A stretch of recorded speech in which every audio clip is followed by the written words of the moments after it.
Hello, welcome to the morning news. 17 people died and 20 are still missing in Chile's northern region of Atacama due to the rains.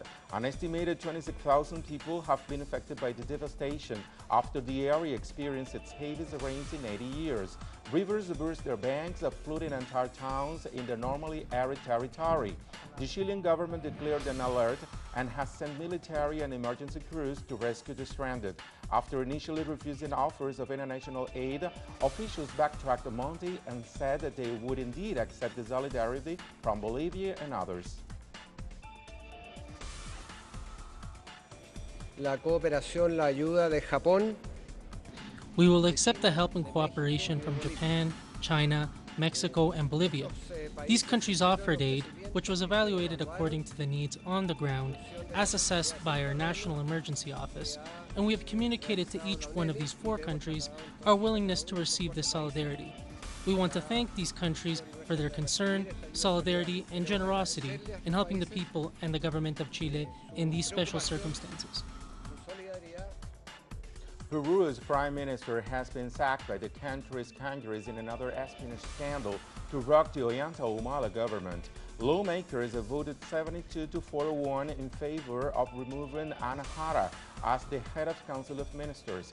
Jara was accused of allowing agents from the country's intelligence service of spying on opposition politicians, journalists, and others. As a result of the censure, all current ministers must resign, and President Humala must present an entirely new cabinet for the sixth time since 2011. He's also dealing with another spying row, as 3 Navy officers are accused of attempting to sell information to neighboring Chile. Argentina's securities regulator says that Citibank violated local laws by striking a deal with the U.S. vulture funds creditors. For more on this story, we go to Buenos Aires and our correspondent, Laureano Ponce. The Argentine government said that Citibank violated local law by striking a deal with the vulture funds holdout creditors who are embroiled in a legal battle with Argentina. The agreement is that the Argentine branch of the Citibank will exit the bond custody business. As a result, Citibank has been banned from operating in the local stock market.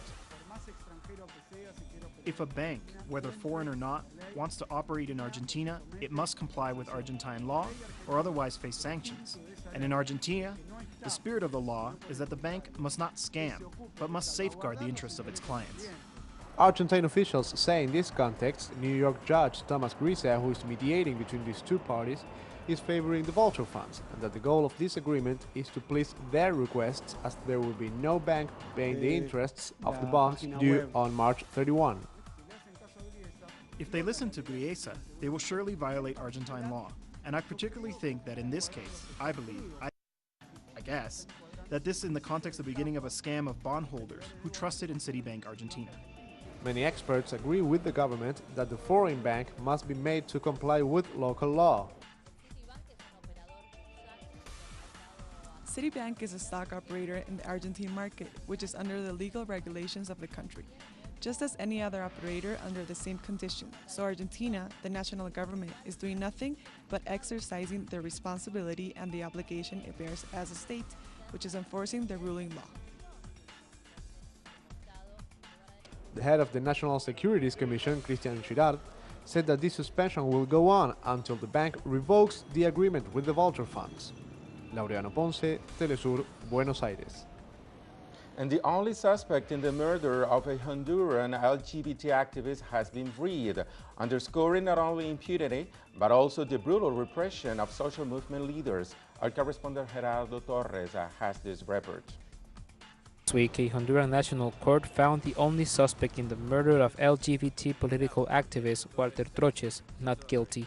Troches was the founder of the sexual diversity movement against the 2009 coup. He was murdered on December 13, 2009, after speaking out against the military regime. 5 years later, his case has still not been solved. After 5 years and 3 months of demanding the Honduran state take its responsibility of justice seriously for this noble young man, it fills us with sadness because on the 23rd and the 24th of March, in the public trial, in which there was a person detained as a suspect of participating in the assassination of Walter Troches, and even though there was enough proof, the judge dismissed the case. Troches had been arrested by the police in July of 2009, and in November he said he had been tortured by military agents. Even so, he continued denouncing the abuse of power by the authorities. Later that year, he was killed in a very busy part of the city, and now in that same place, human rights activists are speaking out against impunity. Walter Troches was a leader, someone who fought for the defense of the human rights in general.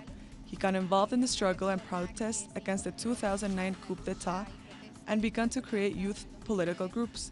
He was part of the foundation of the National Front of Resistant Youth. Troches' murder is one of the most emblematic cases of impunity in Honduras, and as a founding member of the LGBT community, he was an inspiration for a movement that has seen 60 of its members murdered in the past 5 years. But those who remain continue to denounce widespread impunity and demand participation in Honduras' political life.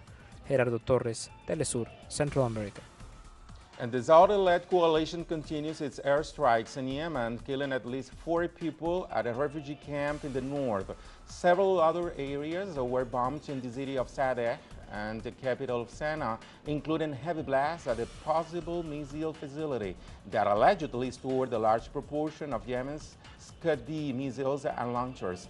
Another raid struck against planes in Yemen, killing 8 people and wounding another 28. Saudi Arabia and its allies began the military campaign against Yemen with the aim of questioning the rebel forces and restoring Mansour Hadi as president.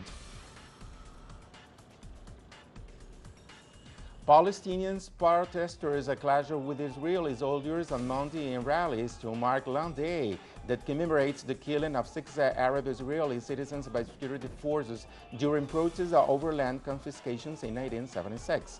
Near the West Bank city of Nablus, demonstrators threw stones at Israeli forces who responded with tear gas and stun grenades. Protests were also reported in Jerusalem and near Ramallah.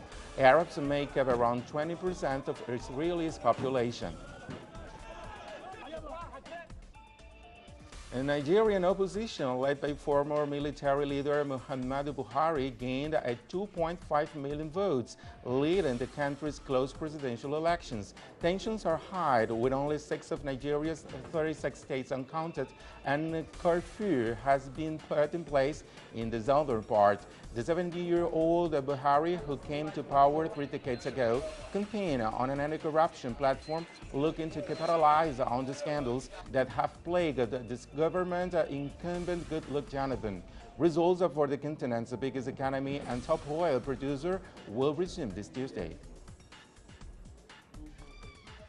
One of the late night's highest-rate talk shows announced its new host after the program's star announced they would step down earlier this year. So the South African comedian Trevor Noah was announced as the next host of The Daily Show after Jon Stewart, the program's current host, left after this year. The 31-year-old comedian first appeared on the late-night parody show as a contributor in December, but has considerably lower profile than the former host.